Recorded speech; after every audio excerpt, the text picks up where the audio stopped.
Welcome to my last of the Bring It to the Barbecue cooking demos. So I wanted to bring to all of you some recipes that you could maybe bring to a barbecue or have at your own barbecue, because I know, over the summer, grilling season is upon us. I know I love to use my grill, but sometimes some of the things we cook on the grill or bring to a barbecue are a little bit heavier, right? So we wanted to come up with some lighter versions of recipes, some maybe more plant-forward recipes as well, that you can utilize when you are traveling, going to a barbecue, or having folks over your house. So we've got 3 really great recipes for you today. I know that Susan said she's cooking along. I just want to confirm, is anybody else cooking along today? Okay, doesn't sound like it. If you are and you didn't unmute, or you didn't let me know, that's totally fine. Just let me know if you have questions, put them in the chat, shout them out. I'm always happy to answer. Just a little housekeeping before we get started. If everybody wants to keep their sound on mute, their microphone on mute, just so that in case there's any background noise, I use my ears for my headphones. So I want everybody to make sure that they can hear clearly all the instructions. If you do have a question though, put it in the chat, or don't hesitate to just unmute and ask the question too. I don't want you to feel like you have to wait 20 minutes for me to finish a recipe to ask a question, especially if it's pertinent in the moment. So definitely be sure to ask them. Before we get started with all of our recipes, I do want to highlight our food for thought moment. So if you haven't been on any of our cooking demos before, Food for Thought, presented to you by our sponsor, Eli Lilly, is just a brief snippet to talk about the health benefits of a various plant food. So as we know, many of you, I know I've talked to, I see a lot of familiar faces. We talk a lot about how eating more plants is more beneficial for us, right? We have our Plantuary initiative in January where we want everybody to eat more plants, but we don't always know necessarily why each plant food specifically is as helpful. So that's what Food for Thought is. We want to talk to you about the importance of various plant foods. Today is Food for Thought. I thought it would be fun. We're going to talk about mangoes.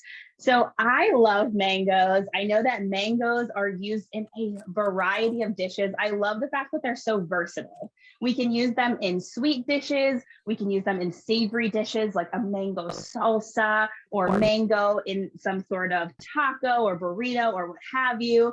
Mangoes are so delicious, and they come in a lot of different varietals. So this is just our traditional mango. It's got a beautiful green and yellowish outside.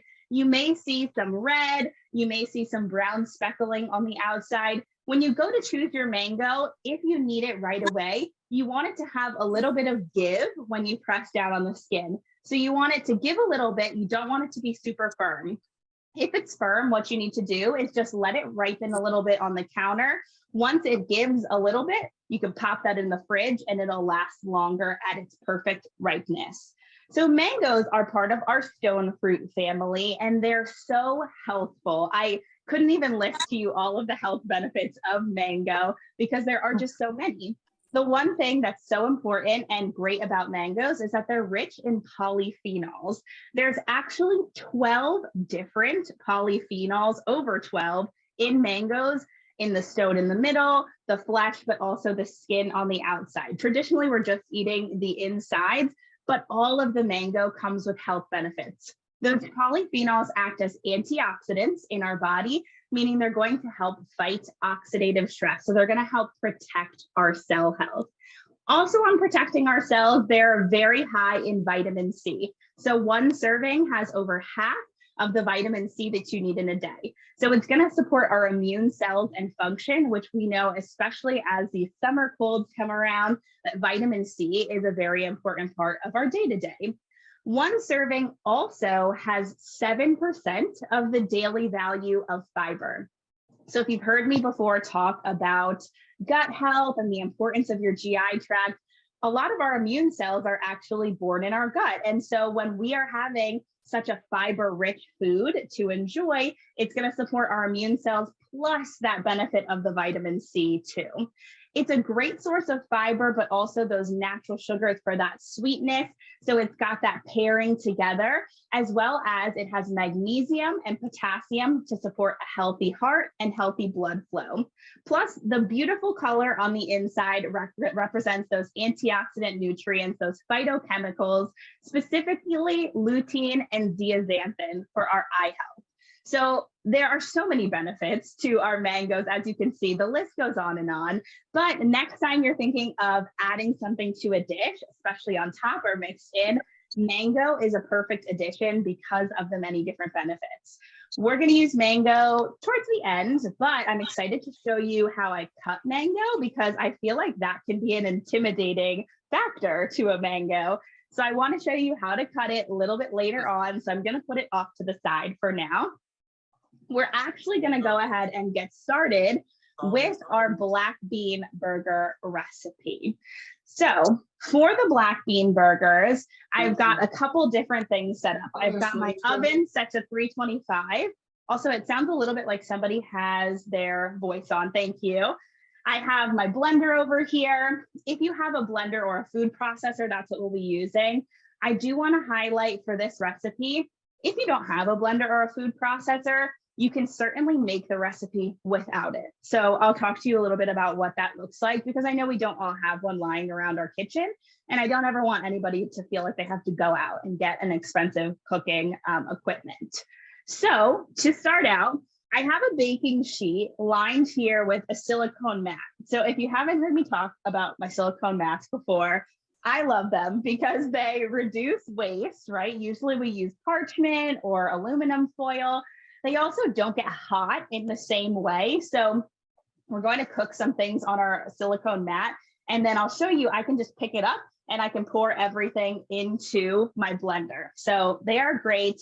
This one, it says Amazon Basics on it. So I got it on Amazon, and they are very, very cheap and super easy to clean as well. So it keeps your pans clean, but it's also just a great, simple way to kind of reduce your waste.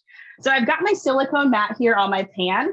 I also have 2 cans of black beans. I drained and I rinsed them. What I'm going to do is I'm going to take my black beans and I'm going to pour them onto my silicone mat. So I'll put this back in here, and I'm just going to take my hands and I'm going to spread them out because I want them to be in a nice even layer. I don't want them overlapping each other. So I'm just kind of spreading them out. If there's some overlapping, that's fine. All right, and now what I'm going to do is I'm going to go ahead and I'm going to put them in my oven that's preheated to 325. I'm going to put them in for about 15 minutes. So I'll pop those in there and I'll set a timer for 15 minutes. What we're doing to the black beans is we're just trying to dry them out. So as you know, when the beans are in the can, they're in liquid as well, and then we rinse them, so they're quite wet. And the beans naturally have a moisture to them as well. This recipe, we want the beans and the burgers to hold together, so we need it to be a little bit drier. And we'll talk about some tactics to do that as well. So that's why we're drying out the beans for about 15 minutes. So some other things that are going to go into our black bean burgers, we've got some veggies that we're going to cook. So I'm going to go ahead, I have a skillet here. I'm going to put it on medium heat. I'm going to let that skillet warm up, and then I'm going to put a little bit of oil in it. So while it warms up, I'll go ahead and cut the veggies that we're going to use. So I've got a bell pepper here, just a green bell pepper. If you have whichever color bell pepper in your fridge, you could use whichever one, anything works. So I'm going to cut about half of it. We need about 1/2 to 3/4 of a cup. So I'm just going to cut half of the pepper off. And what I'm going to do is I'm going to take the pieces of the pepper, I'm going to slice them into strips. And then I'm going to dice in the opposite direction. So here comes into play what I was talking about. If you don't have a blender, so while I'm chopping this up, it's going to be a rough chop because I'm going to put this in the blender and it's going to all blend together. So the size for me doesn't matter as much. Now, if you don't have a blender or a food processor, what I would do is I would dice these finely so that when you're mixing everything together, they're already in nice, small, bite-sized pieces. So I'm just chopping it up. Again, rough chop, doesn't need to be perfect. All right, I'm gonna take it and then I pick them all up, all the slices. I twist it 90 degrees and then I slice in the opposite direction. All right, so I've got all of my pepper prepared. So what I'm gonna do is I'm just gonna move it off to the side of my cutting board for now. And now I'm going to cut up an onion. So I wanted to cut up the onion and show everybody how I cut up the onion. So if I start crying, so sorry, everyone. First, I'm gonna cut off the base of the onion. And then I'm going to cut it in half through the top. So all the strings, I'm gonna cut it in half through the top. And this is a red onion. So I do wanna highlight the recipe says yellow onion. I had this red onion lying around and I thought, I'm not going to use this for anything else. So I'm using it for this recipe. You know, again, I don't want to make any food waste. So I'm just using this onion up. So right now I'm peeling the skin off of both of these halves. And again, I'm doing a rougher chop, you'll see. But to cut our onion, what we want to first do, you have your half, peel the skin. First thing along these little arcs, we want to cut across the middle of the arcs. You want to cut all the way, but not through the top. So now that we've got it cut in the middle, I'm going to cut strips lengthwise from top to bottom. Again, not going through the top. I want the top to kind of be the piece that holds it all together. So I don't have onions sliding around everywhere. So I'm cutting some strips. And then last but not least, now that I've got my strips cut, I'm gonna cut lengthwise in the opposite direction. It's kind of like a grid when you're cutting it. You cut, you twist, you cut, you twist. And I'll chop this up and then I'll show you what it looks like because it's a pretty cool trick. All right. So here is our diced red onion, and you can break it apart, all the pieces that kind of stick together, but you can see it's a great way to chop it up so that, again, you don't have onions sliding everywhere. I know onions are round, so it makes it a little bit more difficult to cut sometimes. So that is a nice tactic that you can use. So I'm going to go ahead, I'm going to cut the other side. Aubrey, while you're cutting the other side, we had a couple questions that came through. So first, yeah, regarding the onion, could you substitute shallot instead, which would be a little more mild? Absolutely, absolutely. And I will say shallots are probably my favorite of the onion family. So you certainly could do that. Okay. And then we had a question because it didn't seem that you removed the seeds from your green pepper. Okay, good question. So I have my pepper other half here. You can see all the seeds are pretty much kind of intact here still. When I slice the two sides off, a couple seeds maybe came with it, but there weren't a ton of seeds attached to it. So I just kept chopping up. I can see a couple seeds here. If I was going to chop up the whole pepper, I would slice both the sides off and take all the seeds in the middle out. So they're not part of what I'm using. I just had a couple along for the ride with this chopping, but a good question, a great question. Great, thank you. You bet. All right. Okay, so I'm just rinsing my hands before I inevitably touch my eye with my onion fingers and start crying. All right, and let's check in on our pan. Seems warm. So I'm gonna go ahead, I'm gonna put a drizzle of olive oil, about a tablespoon if you're measuring. So I'll put a little drizzle. And then I like to just give it a second to kind of warm up. I'll spread it across the pan. I'll turn my fan on. And I'm gonna take both my peppers and my onions, and I'm going to put them into this nice warm pan. Perfect. And I'm just gonna toss them around to make sure they're nice and evenly coated with olive oil. All right, so we want to cook these until they're translucent. So I feel like before I started cooking a lot, I would see that in recipes, you know, cooked until translucent, no times. And I was like, what does that mean? What does it mean to cook until it's translucent? So I want to tell you, in case you're like me wondering what that means. So as you saw on my cutting board, the pepper was bright green, the onion was bright white on the inside. As we cook the pepper and the onion, the pepper starts to lose a little bit of color, starting from the outside, moving in. Same with the onion. Instead of a bright white, you know, if you held up a piece of onion, you can't see through it. As it cooks, it starts to become more like a window. You can see through it a little bit. You can see around the edges. So you just want it to become a little bit translucent, maybe browned on the edges. Usually takes about 5 or so minutes. And it also depends on what size you cut your onions and your peppers. If they're bigger, it's going to take a little bit longer. If they're smaller, it'll be a little bit shorter. So I've got these in here. I'll let them start to cook down. I can already see the pepper is starting to like lose a little bit of that brightness, meaning that it's cooking. What I'm also going to do is I'm going to take some garlic. You need about 3 cloves of garlic. My garlic was kind of in weird sizes, so I have about 4 cloves of garlic here. I also really like garlic. So I'm going to put in my garlic. This is a garlic press. I like to use this because it makes it just a little bit easier to mince the garlic. So you put the garlic in and then you just crunch it over top. And what I do is I'll take my spatula and I'll get all that garlic goodness off. And then let me mix that in.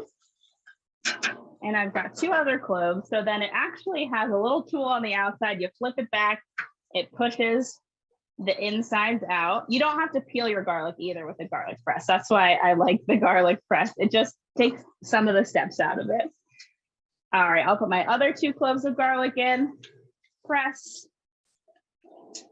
and I'll scrape it off. All right, so we're getting that garlicky flavor in there. You could also use something like garlic powder, especially if you have any GI sensitivities. Sometimes garlic and onion can be a little bit sensitive. So what I have actually learned recently is scallions are a little bit easier on the stomach than onions. So if you have any type of GI sensitivity to maybe onion or garlic, if you use scallion instead of onion, it may go over a little bit better for you. You can also infuse oil with the flavor. So let's say you have olive oil and you're sensitive to garlic, but you're like, oh, I love the garlic flavor. You know, I want to have garlic in what I'm eating. If you put some raw garlic into olive oil, leave it set for maybe, I'd say a couple days to get the flavor in there. That garlic flavor will infuse into your olive oil, but it won't have that same GI effect for you. So just a little tip for anybody who's having any of those issues. Aubrey, could you substitute the minced garlic in the jar? Ooh, absolutely. Yeah, that's a great option, especially because it lasts so long, right? You keep it in the fridge, it lasts forever. So that's a good option too. I would say usually it says it on the jar. I think it's like a half a tablespoon equals 1 clove of garlic. I would go with whatever the jar says for that. All right. So these are pretty much done. I would say the onions, certainly a little bit more cooked than the peppers. The peppers are a little bit bigger. That's a good cooking tip too. You know, if you have something that's cooking all together, it's usually a pretty good practice to try to make them all the same size, because when they're similar sizes, they're all going to cook at the same speed. Of course, I don't do that all the time, but if you can, especially if it's something like, you know, a lot of different veggies, maybe you're putting in a soup or what have you, trying to cut them all at the same relative size will help them all cook at the same speed. Same thing if you know, let's say you are making a sheet pan meal and you want to put Brussels sprouts and sweet potatoes on it. You want the Brussels sprouts and the sweet potatoes to be a similar size to put in the oven so that they cook in a similar amount of time. All right, so I'll show you what this looks like. And what I mean when I say cook until translucent. So you can kind of see in here, all of these peppers and onions. The onions, let me see if I can get a scoop and that's a little better. The onions, you know, they're kind of purpley pink, but you can start to see through them. The peppers, you can start to see through some of the membrane too. That is what it means when we say cook until translucent. So what I'm going to do actually is I'm going to take a paper towel. Again, this is part of the, we want low moisture. I'm going to take a paper towel. I'm going to just roll it up, keep myself safe. I'll put it in some quarters so it's nice and thick. And I'm actually just going to press down. I have it off the heat now. I'm just pressing down on these peppers and onions to get out some of the extra moisture in there. All right. Perfect. If you can't get it all off, no big deal. I can see these are still glistening. There's still some oil on it and some just moisture that has come out for cooking. It's all just part of, you know, supporting that kind of getting out the moisture. So now we're going to start by putting things into our food processor or our blender to blend up and make the base of our burgers that we'll add the beans into. So I just have a big blender, mostly because I broke my food processor. So we're using the blender instead. And what I like about the blender that I have is it has a large blender base, but also small cups. Here, I'll show you. Small cups. So we need to use one later. And so instead of having to clean this whole thing out, or let's say I was just making a smoothie for myself, I don't want to have to use this whole big thing. It has small cups as well. So if you're in the market for a blender and you're looking for one, try to see if you can find one that has the small cups, but the big blender as well. Very versatile in that way. All right, so I'm going to go ahead. I'm going to take these peppers and onions and I'm going to put them into my blender. If you don't have a blender or a food processor, I would just put these into a bowl because we're going to then just mix it all together instead of blending it all together. All right. And I got most of those out. So I'll let this cool down a little bit before we set it off to the side. So in here, I'm going to add a lot of different spices that are going to add some flavor. So I have cumin. And I want to say while I'm putting these spices in, if you are thinking, I don't love that spice, you know, chili powder, paprika, cumin, just skip it. You can omit it. You can put something different that you enjoy. Or if you have maybe a fresh variation of something, you can put that in too. I'm going to do 1.5 teaspoons of cumin. So this is a 1 teaspoon measure. So I'll do 1.5. I'm going to do 1 teaspoon of chili powder. I had someone ask on the last class, could they use cayenne pepper instead? You certainly could. You would want to use it in a way smaller quantity than 1 teaspoon. I think 1 teaspoon of cayenne would make it very, very spicy. So I would start with maybe 1/8 or 1/4 of a teaspoon if you wanted to make that substitution. And then you can go based on flavor. All right, and then I need 1/2 teaspoon of garlic powder and 1/4 teaspoon of paprika. All right. I love paprika because it has such a nice smoky flavor. I feel like it adds, you know, a nice kind of addition to a burger. It gives it that like smoky burger flavor. Erin and I were actually just talking about how to add smoky flavor. So Erin, paprika may be a good option for adding in your smoky flavor. That's a great idea. Some smoked paprika instead. Yeah. That's a great idea. Yeah. Have lots of different variations. Yes. As I test my next recipe. Yep. Yeah. So for those of you who haven't been on any of these classes before, or who are just looking forward to what's coming next, in July and August, Erin and Michelle will be doing the cooking classes. Erin, do you want to talk a little bit about the theme you've got for your next Yes. cooking class? I'm so excited. It like came to me overnight. I had one idea and then I woke up and I was like, no, I'm doing summer corn. It's like this July and August is corn season. It's like the sweetest. I love it. So I am making a grilled corn chowder, like a lightened version of a corn chowder, which I love. And then I am making a salad with some charred corn and radish and jicama in a lime vinaigrette. So I actually hit up the farmer's market earlier today and got a whole bunch of good stuff. So I'll be practicing that. And then I'm doing Mexican elote. So it's like whole grilled corn and it's topped with like some crumbled Mexican cheese and some lime zest and some other seasonings. So that's just really fun. And then I'm sharing a quick way that if you're just looking to make one corn on the cob, you don't want to boil it, there's a quick prep method that you can make for small batches. So I'll be sharing that fun. But I think, Aubrey, our email will go out tomorrow or Monday, I should say, for registration for classes. Yes, Monday and Tuesday, I'm setting all those emails to send out to everybody. So it'll have the recipes, the dates, and the registration. So be on the lookout for that. We're excited. And Michelle is doing all strawberry dishes. Yeah. So sweet and savory. Love that. Love that. All right. So I know Susan is cooking along. So I just want to backtrack a little bit. I put in a half a cup of panko breadcrumbs. I used whole wheat panko. That's just what I have. You can use regular panko or just regular breadcrumbs. I also put in a tablespoon of Worcestershire sauce and 2 tablespoons of hummus. I used red pepper hummus because that is just what I had at home, but you can use whatever type of hummus you would like. I'm also putting in, this is optional, I'm putting in a half a cup of feta cheese.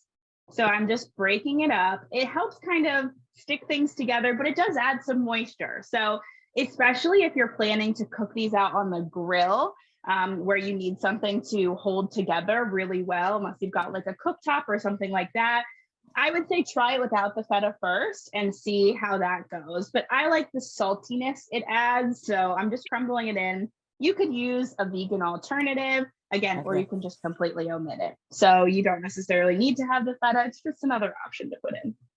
So I have a person in my family who has celiac. So we don't use any wheat-based things like the panko. There are gluten-free versions of them, but I think of that.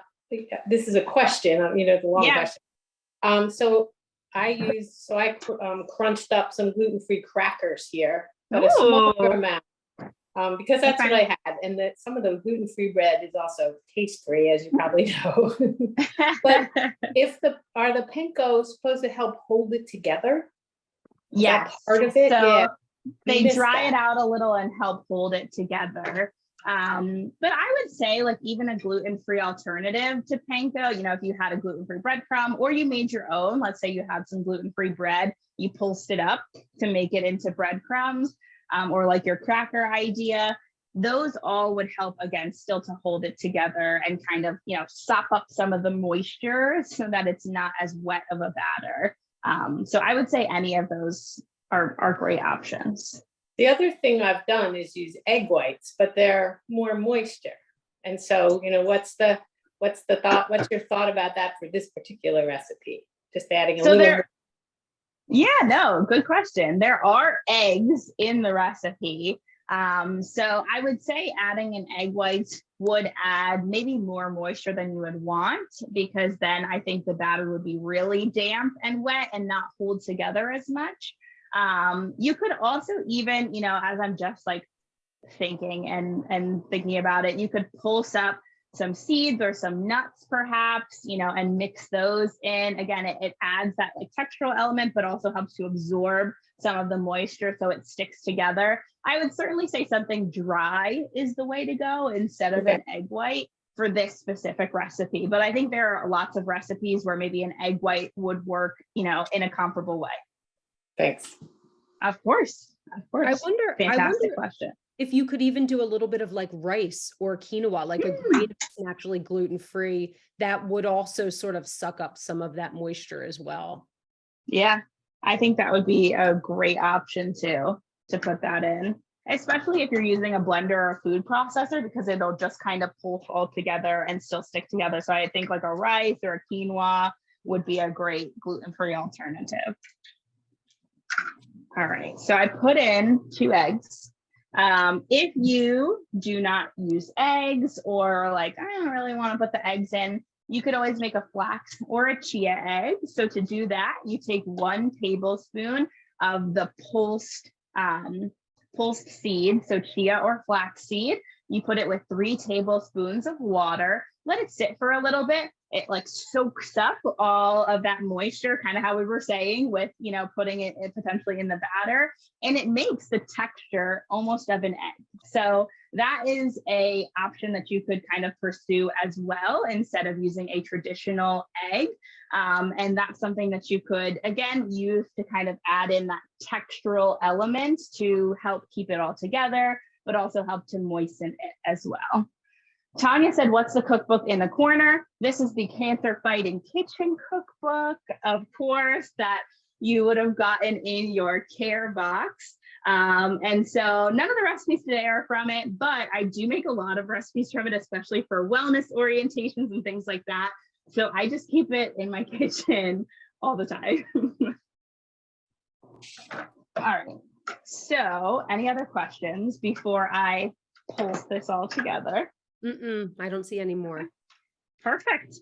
All right, so I'm going to go ahead. I'm going to put it onto my blender. I'm just going to pulse it a couple times. I don't necessarily want it to be a complete puree, but I also don't, I want everything to be meshed together and stick together. So I'm going to give it a couple pulses. And I'll give it one more. All right, perfect. Okay. So let's see. I'm going to go ahead. I'm going to take my beans out of the oven. I think I somehow turned my timer off. So we're going to say that they're done. I'll take my beans out of the oven. And I'm going to heat my oven up to 375. It may or may not reach 375 by the time we get to putting these in the oven, and that's okay. So I'm going to take my beans, and what I'm going to do, you can see here that they've burst open. I know that it's steaming, but they have most of them burst open, which means that they have done their duty and dried out. So I'm going to start scooping these into my blender. Again, you can pick up the silicone mat and you can pour it in as well. But just because there's a lot of beans on here, I'm going to start by putting some of them in. And I forgot to mention this earlier. If you're thinking of this recipe and you're like, man, I really want to make it, but I just don't like black beans, that is okay. You could use whichever bean you would like. Pinto beans, kidney beans, navy beans, you know, whatever bean is your preference, I would say go with that. You know, it may be texturally a little bit different. I know kidney beans have a nice strong bite to them. Maybe pinto beans would be a little bit softer, but when you're drying all of these out, it will definitely help to kind of mimic that same thought as the black beans. All right, so I'll put my last little bit of black bean in here. And what I love about these mats is, again, they clean off easily. So what I'm going to do is I'm going to cook the burgers on this mat as well. So I'll put that out of the way. We had a couple questions come through, Aubrey. One was just about freezing. If someone wanted to make these in batches, and could they freeze the burger? Would they freeze it pre-cook or post-cook for later? I would say post-cook, freeze them, but they are definitely a great option to freeze. So they are really easy to whip up. You heat up, pop them in the oven or the microwave, and you can just heat those up whenever. You might have to cook them a little bit longer again if they're frozen. I would say cooking them right from frozen in the oven or the microwave. You know, you don't necessarily have to thaw them out first. They'll be delicious and hold that moisture. Yeah, great. And then we had one other question, just peppers sometimes bother the belly. Mhm. And she wanted to know if you could substitute something sweet like pineapple. Oh, I feel like that would be so fun. Right? Yeah. I Or think it's a maybe great- mango, Right. like our food for thought. Yeah. I think those would be great changes to the recipe. Again, we're all about flexibility. So I think those would be great options and alternatives instead, doing like a sweet spin on it. Pineapple Very, is very also good something that does pair so well with savory. So even the herbs and Yes, spices that you use, I think it would be great. I think so too. I think it would be delicious. All right, so I'm just tidying up a little bit. What I'm going to do, I have my beans in the blender now too. So I popped I have a little lid on my blender. If you have something hot in the blender, in like a small blender cup, for example, it builds up pressure with the heat when you're blending it. So I always like to pop the lid so that the steam can escape while I'm blending it. So I'll give it some pulses. You can make this whatever texture you want. So if you want all of your beans to be completely mashed up, mash up all of your beans. If you want them to hold a little bit of bite or texture, you can do that as well. So I just pulsed it a couple times so that my beans are nice and kind of crushed up. So I'm just wiping off my blender blades. And what I'm going to do is I'm going to use my spatula and mix it together so that the beans are incorporated with all of the other goodness. All right. And I'm going to get ready to bake them. So to bake them, I'm going to put them in the oven at 375 for about 20 minutes, 10 minutes per side. And I'm going to make 1/3 cup patties. So I'll take my 1/3 cup measure. And what I do is I just wipe it along the side and then I'll drop it on my pan. And sometimes I like to give it a nice like squish down to make it into more of a patty format. This makes about 10 to 12 patties. So I promise you don't have to sit here and watch me make 10 or 12 patties. I'm going to make about 4.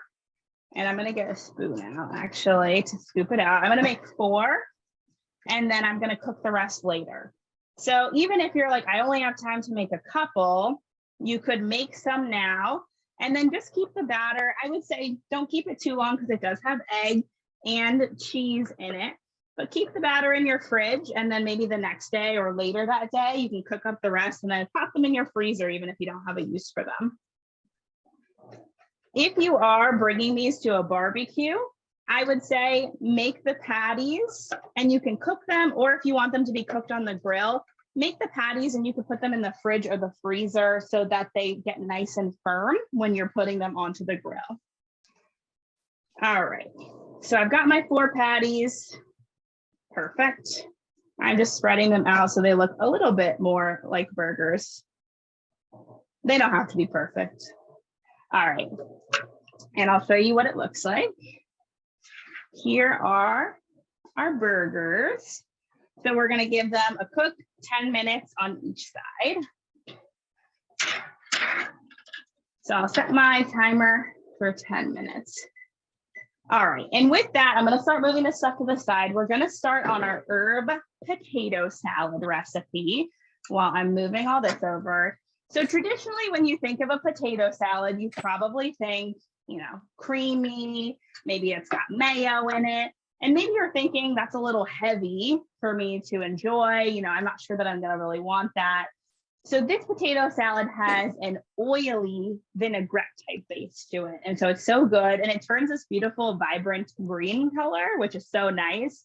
And it's just very delicious and enjoys seasonal herbs as well. So we love fresh herbs, especially this time of year. Before I get to the potato salad, does anybody have any questions on the black bean burgers or anything before we move on? No, but we did have one suggestion if others missed it, that just about green peppers. Someone suggested that she found that red and yellow peppers are a little bit easier in the belly. So certainly something to try to swap out a green pepper to see if that is a little bit, gentler. Definitely. Great suggestion. All right, so I have just a saucepan here. I have also some red potatoes. So I'm gonna start chopping them up into quarters. These are baby red potatoes. I already washed them. And I'm just chopping them into quarters. This is where that mindset of you want things to kind of be similar size comes into play, because we're going to cook all these potatoes in boiling water. And if we have a bunch of potatoes that are huge and a bunch of potatoes that are small, the small potatoes are going to boil down and become soft pretty quickly, whereas the bigger potatoes are going to take a lot more time. So I'm trying to make them relatively the same size. The potatoes are all different sizes. So if you notice one is huge and you're cutting them into quarters, maybe you cut that into 6 little pieces instead of quarters, you know, just kind of being mindful of the size in that regard.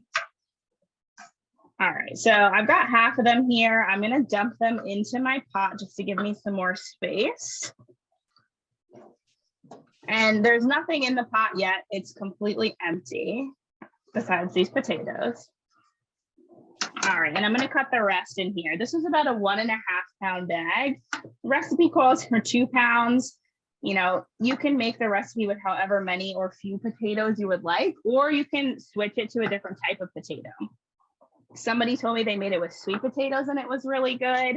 But I also do want to touch on, you know, red potatoes and potatoes with white flesh are not inherently bad potatoes. I think sometimes we think, right, like a white potato isn't maybe as nutritious as another potato, but they're so rich in fiber.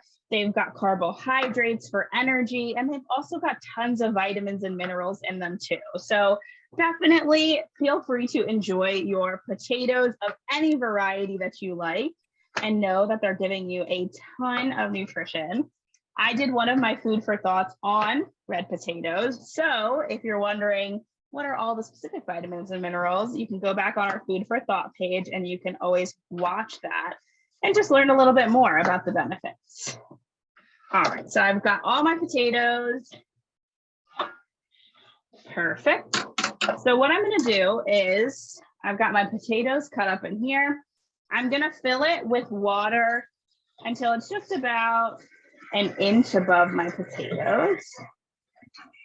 Aubrey, we did have some questions. Robin was asking just about a particular type, the microwave baby potatoes salad, if anyone's used it, which someone commented they have used the microwave baby potatoes like in the bag. I've definitely seen it as well.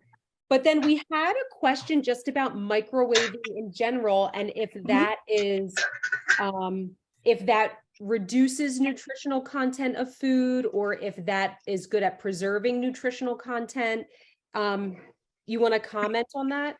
Yeah, good question. We were just, funnily enough, talking about this in the office on Tuesday with the dietitian team.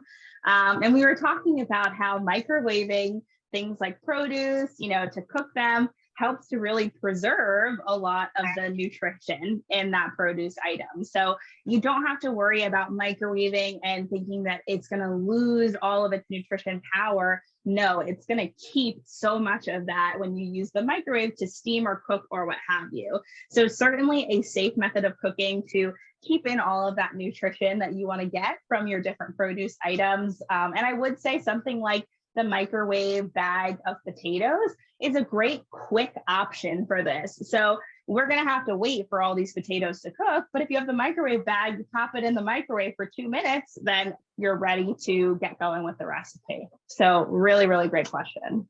Great. Perfect. All right, so I have the potatoes. I put the water in, and then I set them onto high heat. We're going to bring them to a boil first. And then after we boil them, we're going to cook them on about medium low for 5 to 6 minutes. You just want them to be fork tender. So we want to be able to pierce them with a fork and they're nice and soft. I like to say not too soft. I know that is a very subjective measurement, but we want them to hold together when we're mixing things together for the potato salad. We don't want them to get all crushed and squished. So you want them to still be a little bit firm. So now I have some celery. The recipe calls for about 3 ribs of celery. This celery is pretty big, so I'm going to use 2 ribs. I'm cutting it in the center just to make 2 nice long strips.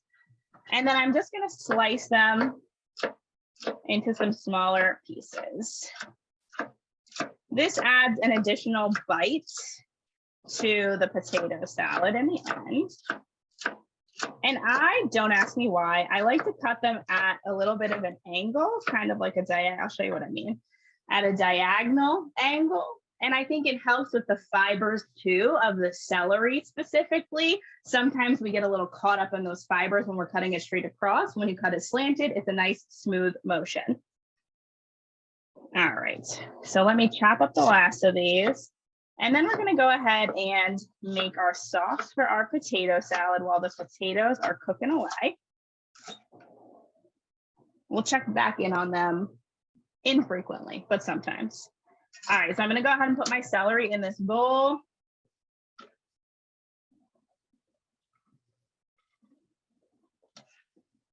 Perfect. And then we're gonna go ahead and make the vinaigrette style dressing for our potato salad. I will say with this dressing, again, be flexible. So in my blender cup, I've got a half a cup of parsley.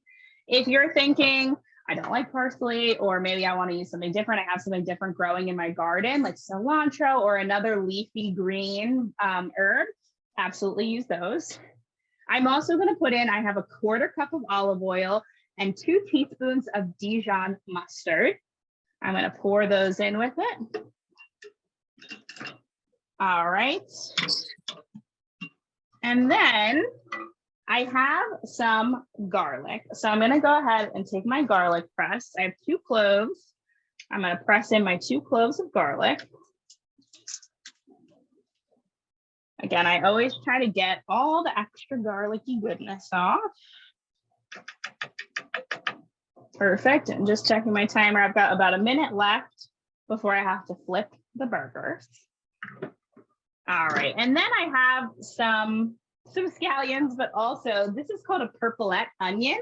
So I got this from one of our partners, Lancaster Farm Fresh, and I just wanted to include it today because it's similar to a scallion. It's kind of between a scallion and a red onion, but I thought it would be a fun way to use it in this recipe. And then I have a regular scallion as well.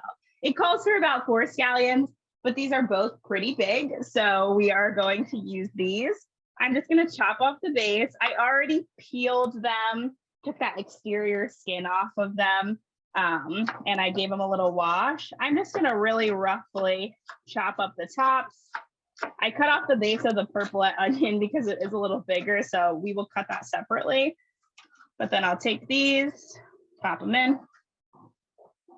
And then I'm just going to chop up the purpleette onion into a couple of various sized pieces.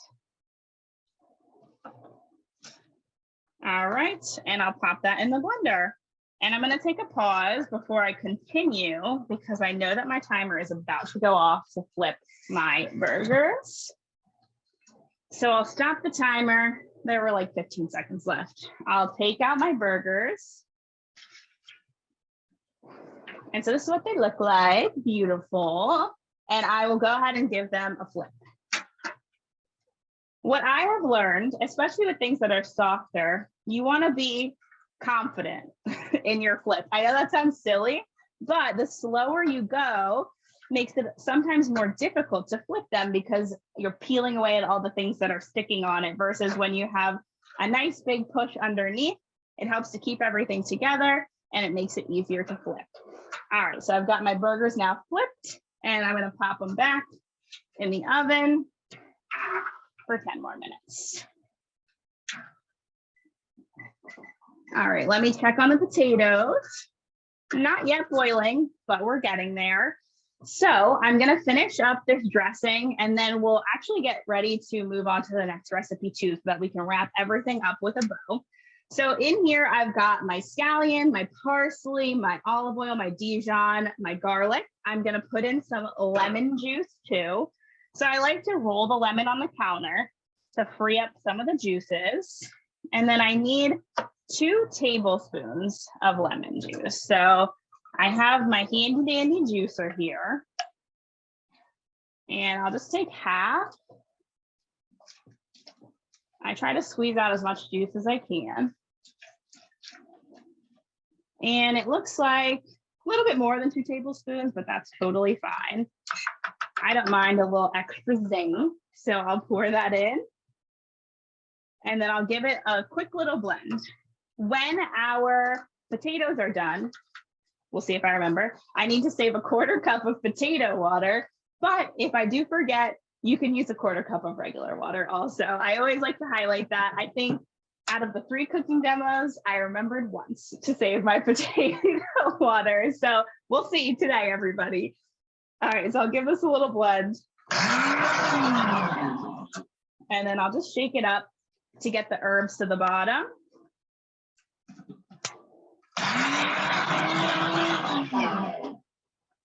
So you can see it almost looks like kind of like a green goddess dressing. Again, we'll add a little bit of the potato water to thin it out, but then we just mix that with the potatoes and the celery. And really, we're calling it a day. So I'll go ahead and I'll put these off to the side. So and we will go. So you didn't puree that really smoothly. You left some texture in there. Yes. And I would say that is total preference. So Okay. you could blend it all up so that it's completely smooth. That's what I did the first time. And it was like a vibrant green color, which is beautiful. I like to actually have a little bit of like bite of some of the onion and some of the herb. So I feel like for me, I like to leave it a little bit more thick, almost like a chimichurri style sauce, you know, a little bit of a thicker bite to it. Okay. Perfect. All right, so I'm just moving a couple things out of the way. Let me give my cutting board a quick little rinse because we're gonna cut fruit. And I always cut on my onion cutting board, and I'm thinking, why does my fruit taste oniony? So I gave that a little rinse, and then I'll also rinse off my knife. And we're gonna get ready to make the grilled fruit kebabs with key lime yogurt dip. So I have my cutting board ready. What I'm also going to do is I have a grill pan. So you can use a grill pan. You can go out to the grill.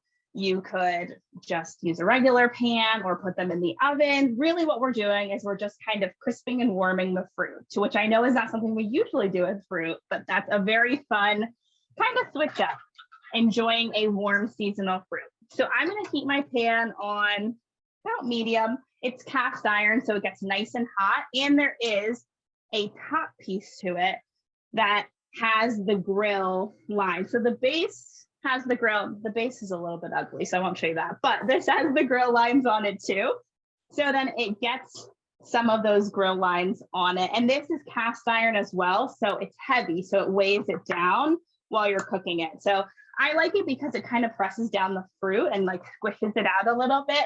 I don't always get the grill marks because you need to have it nice and hot to get those grill marks, but it's a perfect way to just kind of sear all sides of the fruit. I love that pan. That's a great little top thing. I love that. Yes. I think it's Lodge cast iron. So good, yeah. And it's like enamel on the outside, but yeah, it has been so great, especially before I got a grill. I would do a lot of grilling things inside on my cast iron grill pan. Yeah. All right, so we're warming that up. We did have one Let's other check. question that came through while you're sort of waiting Yeah. for things to get Yeah, hot. listening. So Shirley made your black bean burgers 2 weeks ago. Okay. She made 8 instead of 4, said they were great, but they were a little dry when she reheated. Was Okay. it something perhaps that she did? Is there a way that you recommend reheating? To I make had somebody ask me this morning, actually. She said, and I'm sorry if it was you, Shirley, and I just am not putting 2 and 2 together. She said they made it in the microwave and it kind of dried out a little bit. And I have found that heating them up in the oven helps them to retain more of their moisture versus the microwave. I think it does tend to lose some of the moisture in the microwave. Yeah. I've also heard of people putting in like a small glass with just a little bit of water in the microwave with it as well. And that helps to kind of keep in some of that moisture. You don't need to fill the glass, but just putting a little bit in there helps to kind of retain some of that moisture. Sometimes if I reheat things in the microwave, I will set a damp paper towel on top so that so for that very reason, so that it won't dry a food out. So maybe you could try that as well. Yeah. Yeah, I feel like, there's a lot of different tactics, but whatever one really works best for you. If it's like microwave and I need to do it quick, putting in some water or putting a wet paper towel, or try the oven and see how that works. Yeah, great. All right, so I do want to be mindful. I was cutting up the mango, so I wanted to talk about what I do with the mango. So the mango has two exterior sides. If you imagine it being a little bit wider than this, I sliced the sides of the mango off lengthwise. And then in the middle, I had my final piece, this is the pit. So you might be able to see there's like a big white piece. The stone in the middle of a mango is huge. It is like the entire middle of the mango. So I always try to get a little bit extra off. So I sliced these two sides off just to get a little bit extra of the fruit off. You can kind of like cut around. You'll be able to start seeing the pit. You can cut around it too. Just for today's purposes, I'm only just cutting this little bit off of it. And it looks like our potatoes are boiling. So I'm going to turn that down to medium low. And for about 5 minutes, we will cook those. So I promise we'll be quick after that. With the mango too, with these sides, I wanted to show you what it looks like when I cut it. So I take my knife and I very gently pierce through and make some slices, but I go through, not through the skin, just through the insides of the mango. And then I'm turning it and I'm slicing in the opposite direction. Again, not all the way through the skin, but just through to the edge. So then if you see, I've got all my pieces of mango here, and you can just peel those off. You can use a spoon. I'll peel them off, just a couple that we'll use today. This is such a ripe mango. I can tell it's gonna taste so good as I'm like peeling the pieces off. All right, so I'll put the extra mango to the side. I can cut that up later. I also have some cantaloupe and some pineapple I've pre-cut on my plate.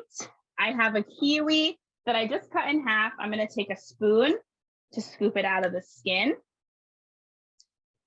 And that's how I like to prep a kiwi. So I've got my half of my kiwi, and then I'm just gonna slice it. All right, and I'll move these off to the side. I've got some strawberries, and I'm just going to go ahead and cut the tops off. All right, and then I also have a banana. So this is for the fruit skewers. And I will say, I have some very specific fruit here that I've used for all my demos. Whatever fruit you like, put on your skewers. I am making a very small batch skewer. It does make quite a few large skewers, about like 8 to 10 full-size skewers, which is perfect if you're going to a barbecue. I am in a 2-person household, so I am making a very small scale of these just to show you what it looks like. So I'm just going to make 2 mini skewers. I'm also putting some banana on it as well. All right, so what I like to do to make these skewers is I just like to layer the fruit really in whatever way suits me in that moment in time. So I'll take a piece of cantaloupe. You could use watermelon. You could use a different melon. You could use no melon if you don't like melon. I'll put pineapple. I'll put banana. I don't think I've ever grilled banana, Aubrey, but it's so good. I am sure it is. I guess I think of like a bananas Foster, like the warm dessert, like that is probably delicious. Yes, so good. It softens up so nicely. Yeah. All right, I have my strawberry and my kiwi. So I have my cute little skewer. And then I'll make a second one. My timer's going off for my burgers. So let me take those out of the oven and just put them off to the side. That's what they look like. We'll show you everything all plated, so don't worry on that one. All right, let me make this last skewer. And then with the skewers, this part is optional, but part of the recipe, because I think it's just a fun little addition. We're gonna make kind of a little glaze on the skewers with honey and water, and we're gonna sprinkle them with some coconut. So I'm just making this last skewer. And boom. I put more fruit on it than will fit on the skewer. There we go. I got my last one. All right, I'll move my fruit plate off to the side. And what I'm going to do is I'm going to take, I have a little mason jar right here. I'm going to take just a little spritz of water and a little spritz of honey. The recipe calls for a quarter cup of each, but remember, small household, making small quantities. I'm just going to heat this up for about 30 seconds, just to get it warm so that it all kind of melts together. And then what I'm going to do is I'm going to take a pastry brush, or you could take a spoon, and I'm going to brush it onto my skewers and then sprinkle it with a little bit of the toasted coconut. We had a couple All right. questions come through while you're doing Yeah. that, Aubrey. Yeah. So number one, Karen asked, and I had the same thought, do we have to soak the skewers? Ooh, good question. If you are going to grill them on flame and open fire, yes, I would soak the skewers in water, fully submerged for at least 30 minutes. Really, like the longer the better. Like if you could do it overnight, the longer you let them soak, the longer they're going to last without catching on fire. Some people I've seen have metal skewers too. You know, that could be a good option as well, but I have bamboo skewers, so they would certainly ignite in a flame. Fire safety, so that's good. Yes. And then Robin wanted to know if the fruit would still be just as magical if we didn't grill the fruit, but just had it in a bowl with the yogurt sauce and graham cracker on top. I mean, that still sounds absolutely. Yeah. Absolutely. It would be just as magical, especially with, I love the toasted or the coconut on it. I feel like that's just like such a fun addition. And there's coconut in the sauce too, the key lime yogurt sauce. I like to put it in. So you could certainly enjoy it that way. All right, so here's my little skewer with my toasted coconut. I'm going to take the lid off of my cast iron. I'm going to set that down. I can hear it make a little sizzle. And I'm going to set this down. And actually, because my cast iron is already pretty hot. So if you use cast iron, you know, it stays hot for a while. I'm not going to grill these for too long, especially just because we're towards the end of time. I'm going to turn my cast iron, the heat off, and just let the heat that's already existing in there on the lid and the bottom cook that fruit and warm it up. You just want it to get warm. There's no like specific time that you have to cook it or anything. While that cooks, I'm going to take my potatoes off of the heat. I'm going to save my potato water that I just remembered. Thank you for all of the claps, everybody. I appreciate it. Let me grab a little ladle and save a little bit. You only need a quarter of a cup, but let's see. I'll save some potato water, put that over there. All right, and let's drain these out. I have my colander in the sink. All right, and the last couple potatoes. Perfect. So I'll take this so it's not on the heat anymore. I just like to shake out my potatoes, get any extra water out. If you want, you can test them before you pour them out so that you know, hey, these are good, they're done. I'll turn the heat off. And I will mix the potatoes in with my celery. I've got my dressing here. I'll put in a quarter cup of the potato water. All right, and I'll go ahead and give it one last little pulse. That helps to just thin it out nicely.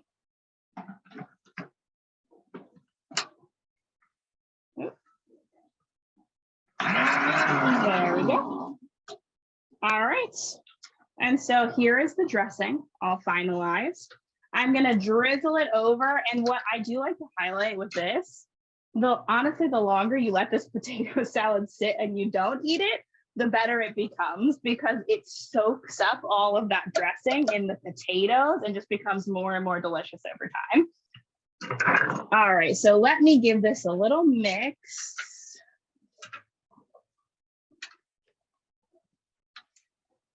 All right, and then we'll make our yogurt dip, and then we'll just plate everything up and we will be all done. All right, so here's the potato salad. I'll show you. It looks so good. So again, you're probably used to more of a creamy potato salad. This is an herby potato salad. I would say let it cool in the fridge, enjoy it that way. But last but not least, we're going to make our key lime yogurt dip. So I had to go in the fridge and get some yogurt. You can use whatever yogurt suits you. I have Greek yogurt, but you could use something like a non-dairy coconut yogurt. I think that would be delicious, or whatever yogurt is your preference. So I have just a small cup. These small cups are about 2/3 of a cup. You need a cup for this recipe. But again, I'm making it small batch, so I'm just going to use this one little yogurt cup in here. All right. Perfect. So now I'm going to add in some lime juice. Same thing, I'll roll it on the counter, get some of the juices out, slice it. Could you and then I'll zest it as well if you wanted like a little stronger punch of lime? Yeah, absolutely. I feel like zesting would add a nice brightness to it too. So definitely could zest. You could also, if you're thinking, I don't really love lime, but I like lemon, you could do like a lemon or orange, any citrus I feel like would be great. And I need 2 teaspoons. This is a little over 1 tablespoon. I love the lime flavor, so I'm just gonna go with what I've got here. All right, and then you also need about 1, this is to taste, a tablespoon of honey in there with it. So I'll put in, I'm a little loose with this recipe. I'll put in about 1 tablespoon of honey. And I'll go ahead and give it a mix. Like I said, I like to add in some of that coconut because I feel like that adds a nice little textural element as well. So let me mix this all together first. You could even put in some maybe vanilla extract, or your favorite flavors, just to enhance it. You could add some cinnamon, whatever is your favorite kind of flavor profile. I'll put a little bit of my toasted coconut in. And then again, top it with, if you want, some crunched up graham crackers, or top it with a little bit of extra coconut, just for a little fun pizzazz on top. All right, so here is our dip, our key lime yogurt dip. So I'm gonna show you all, this is my favorite part. I'm gonna show you all how I would plate it if I were at a barbecue. So I've got my big plate here. Just move all this stuff out of the way. So I've got my buns. You can use whatever you would like. I have buns here. You could use, last time I used a big collard green. You could use a lettuce wrap, whatever you prefer. And we always talk about making some upgrades. So you could put on, even if you do use a bun, you could put on some lettuce, tomato, onion, what have you, just to add a little extra nutrition punch.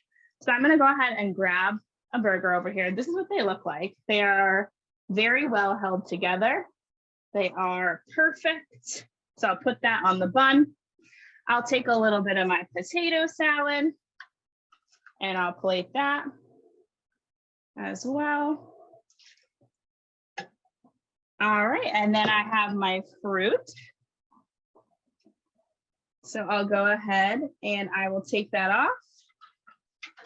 And just be careful if you're using a grill or a cast iron, you don't want to grab anything too hot. So I've got my little skewers. I'll put them in as well. And I'll top them with the delicious key lime yogurt dip. Just a little drizzle. Perfect. All right, and here are our bring it to the barbecue menu items. We've got our black bean burgers, our herby potato salad, and we've got our grilled fruit skewers with the key lime yogurt dip. So all different things. You can get all different plant foods in at a barbecue too. Fruits, veggies, starches, beans, you know, you've got so many options. Oh, I see Susan is showing her burger. Looks so good, Susan. And she put a tomato on it. Love that. That looks so delicious. I added a little bit of oatmeal after our conversation about texture. Not much, smart. probably a couple tablespoons full, and then in the blender, and that made, they stuck together great, no trouble. So perfect. Awesome. Good. Well, now you've heard it here first. Oatmeal will work for the recipe. Aubrey, what time is the barbecue? Like what time? Yeah, everybody come on over. It's pretty dreary here, so I don't know if I can take the grill out, but but it's just so fun. I feel like, you know, and there's lots of ways to kind of customize it and make it your own with these recipes. So I hope everybody enjoyed the Bring It to the Barbecue, the last of our cooking classes. I'll send out the recipes early next week because I know that we sent them in the chat, but in case you didn't grab them, I'll send them out to you too. And always ask questions. Like I said, you know, people have emailed me to ask specific things about the recipes. Ask questions as you have them, and I'm always happy to answer. But thank you, everyone, for coming today.